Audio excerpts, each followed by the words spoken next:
حضرت عمر رضی اللہ تعالی عنہ کا دربار تھا، کیسا سادہ دربار ہوتا تھا ان کا. ان سے ملاقات کے لیے حضرت ابو سفیان آئے اور ایک اور صحابی تھے غالباً جہم رضی اللہ تعالی عنہ، کا پورا نام اس وقت ذہن میں نہیں آ رہا، جہم ابن صفوان نام تھا یا کیا تھا.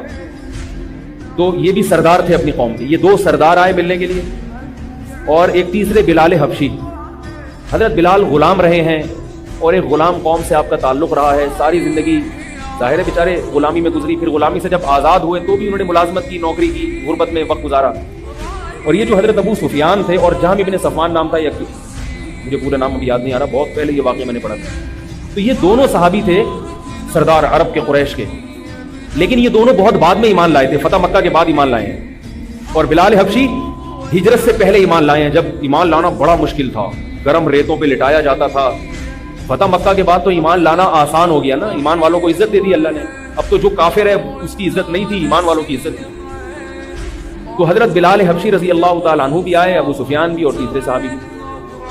تو حضرت عمر رضی اللہ تعالیٰ عنہ نے کہ خادم نے آ کے بتایا کہ 3 آدمی ملنے کے لیے آئے ہیں، یہ اور یہ. حضرت عمر نے سب سے پہلے بلال رضی اللہ عنہ کو بلایا. سب سے پہلے کس کو بلایا؟ حضرت ابو سفیان کو غصہ آیا. انہوں نے کہا کہ عجیب زمانہ آ گیا ہے کہ غلاموں کو سرداروں پہ ترجیح دی جا رہی ہے. ہم عرب کے قریش کے اونچے لوگ ہیں اور بلال غلام ہیں، وہ پہلے چلے گئے، ہم بعد میں، کیسا زمانہ. تو دوسرے صحابی نے حضرت سفیان سے کہا کہ اے ابو سفیان، جب اسلام کمزور تھا تو بلال نے محمد صلی اللہ علیہ وسلم کا ساتھ دیا اور ہم نے محمد صلی اللہ علیہ وسلم کی مخالفت کی. اور جب اسلام کو اللہ نے عزت دی، ہم محمد صلی اللہ علیہ وسلم کے اس وقت ساتھی بنے. اور بھی بہت ساری باتیں کی انہوں نے.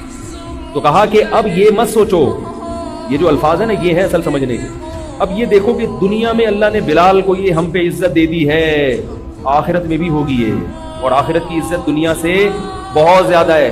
اب اس کی فکر کرو کہ ہم سے جو ماضی میں غلطیاں ہوئی ہیں، ہم نے محمد صلی اللہ علیہ وسلم کی جو ساری زندگی مخالفت کی اور اس وقت نبی کا ساتھ نہیں دیا، اب اس جرم کی اور اس غلطی کی تلافی کی کوشش کرو تاکہ قیامت میں اتنا فرق نہ ہو ہمارے اور بلال کے درمیان. نہیں یاری میرا خیال ہے، دنیا میں یہ ذلت برداشت نہیں ہو رہی تو آخرت میں کیسے ہوگی؟ لہٰذا اب کچھ ایسا کرو، اسلام کے لیے ایسا کرو کہ جو ہم سے ماضی میں کوتاہیاں ہوئی ہیں ان کی کیا ہو جائے؟ تلافی. دیکھو اتنے سے واقعے سے سبق حاصل ہو گیا نا ان کو.